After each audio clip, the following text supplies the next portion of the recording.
Hello दोस्तों, स्वागत है आपके अपने YouTube channel education Bihar Sonu में। तो दोस्तों आज आपको बताने वाले हैं नंबर सिस्टम का ऐसे 6 सवाल जो अक्सर हर तरह के एग्जाम में पूछे जाते हैं।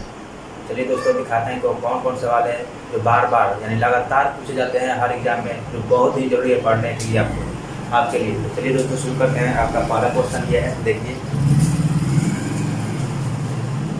1 + 2 + 3 + 4 + +10 = 55 दिया है। तो दोस्तों आपको बताना है 6 + 12 + 18 60 का मान।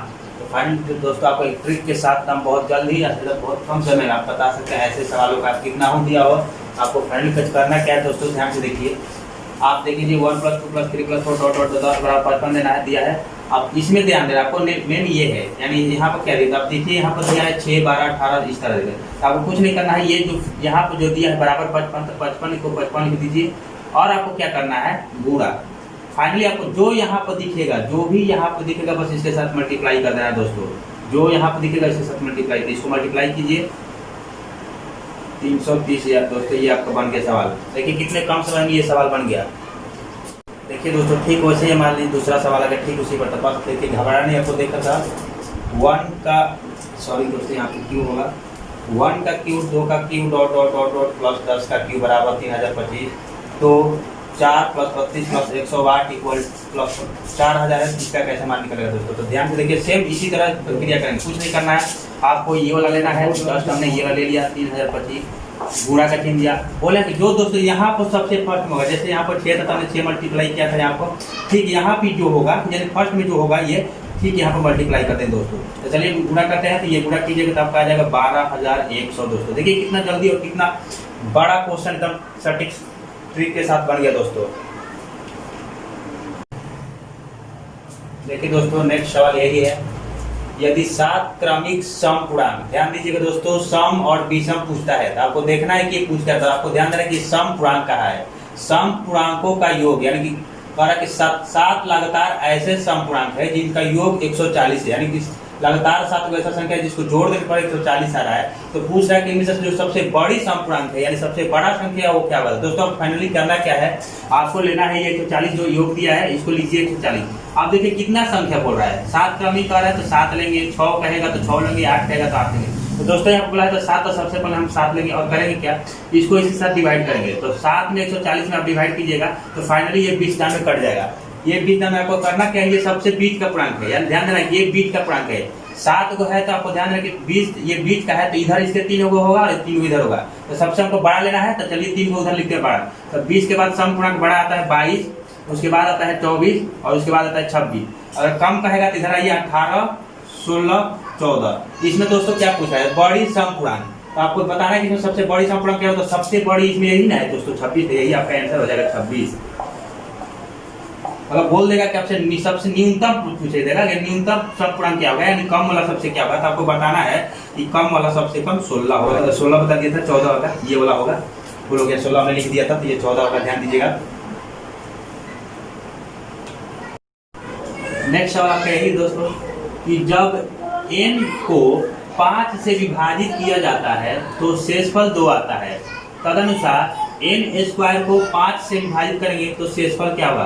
तो दोस्तों को करना क्या है, क्या दिया है 5 से विभाजित करना है तो लिख लीजिए पहले 5, क्या बोला कितना शेषफल आ रहा है दोस्तों, तो 2 आ रहा है तो इसको शेषफल को जोड़ जाता है, आपको पता है कि शेषफल जोड़ा जाता है तो जोड़ दीजिए 5 2 7 हो गया दोस्तों, 7 हो गया। तो कह रहा है कि तदनुसार n, ये मान लीजिए आपका n का मान हो गया, किसका मान हो गया दोस्तों 7, ये n का है n समझ गया आपका 7 आ गया। कह रहा है कि n² को यानी n² यानी 7 × 7 को ये हो जाएगा 49।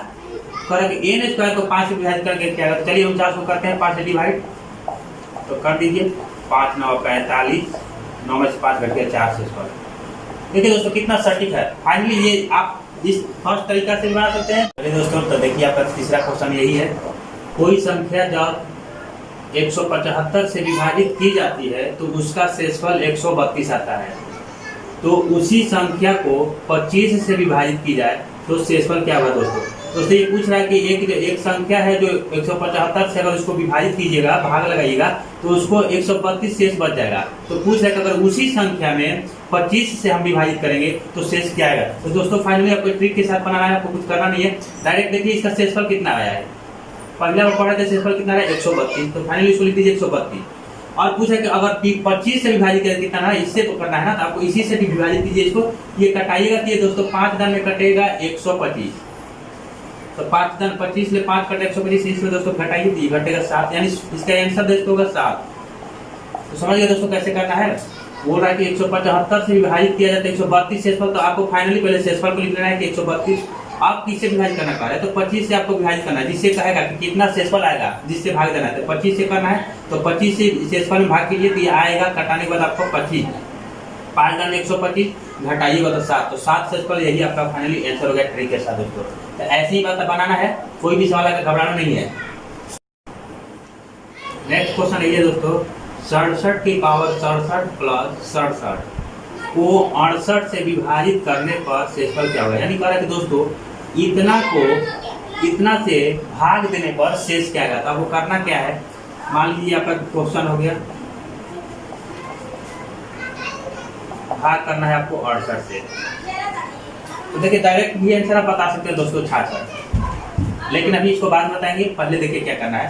यहाँ पे देखिए ये संख्या सम है या विषम है, तो ये फाइनली आपको पता चल गया कि ये संख्या विषम है, ये विषम संख्या। तो आपको क्या करना है कि इसमें जो पावर है उसको 6 से डिवाइड कीजिए, पहले 6 से डिवाइड कीजिएगा तो ये कटेगा, मान लीजिए 66, एक शेष आएगा, एक शेष आ गया। तो आपको इसको क्या करना है, 67 के पावर 1 प्लस 67, ये भागा 68 हो गया।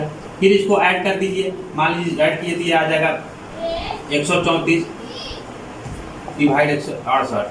फिर क्या 68 में आप इसको जब डिवाइड कीजिएगा, देखिए मान लीजिए डिवाइड कर रहे हैं, तो दिखा रहे हैं आपको 68 यानी दोस्तों फाइनली आपका आंसर आ गया 66। देखिए ये इस तरीका भी आप बना सकते हैं, और नहीं तो आप क्या करेंगे, देखिए आपको अगर मान लीजिए 67 के पावर 67, ये 67 है डिवाइड 68 है, ये सेम एकदम सेम मिल रहा है, और जस्ट इसके बाद का अगर ये संख्या है, ये सब सेम मिल रहा है, और जस्ट के बाद इसकी संख्या जैसे 67 पर 68 आता है, मान लीजिए सिर्फ 65 है, और यहाँ पर 66 दिया, तो आपको डायरेक्ट आंसर एक कम करके बता दें, इससे एक कम करके 64। तो यहाँ पर जैसे ये तीनों मिल रहा है 67 और इसके बाद का संख्या 68 है, तो आपको 67 से एक कम कर दीजिए, कितना आएगा 66। इस तरीके से बना सकते हैं। जैसे मान लीजिए सवाल हो गया 65 की पावर 65 डिवाइड 65, और यहाँ से आपको भाई ऐड है, और यहाँ पर आपको 66 से करना है डिवाइड। तो आपको क्या करना है कि ये तीनों मिल रहा है और इसके बाद 10 संख्या 66, तो आपको क्या करना है, इसमें कम करना है, यानी 65 में से एक कम करना है, तो कितना आ गया दोस्तों 64। आपका आंसर हो गया, यानी शेषफल इसका होगा कितना 64। तो इस तरीके से बना सकते हैं, इस तरीके से बना सकते हैं। देखिए फाइनल दोस्तों सवाल ये है, 49,237 गुणे 3,995 गुणे 738 गुणे 83 गुणे 9, इसे बताना क्या है दोस्तों, इकाई अंक।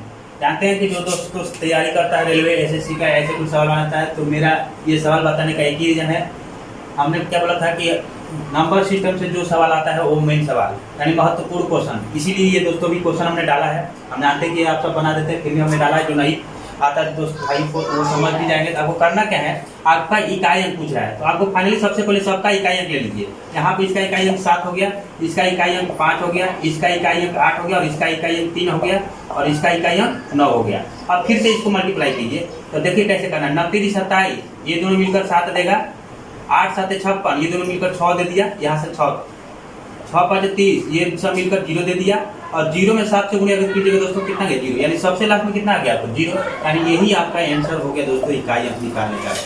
ये क्वेश्चन बार बार दोस्तों इंटर लेवल में भी पूछा जाता है, मैट्रिक लेवल में पूछा जाता है, तो ये ध्यान दीजिएगा, हम जानते हैं सबको भी आता है।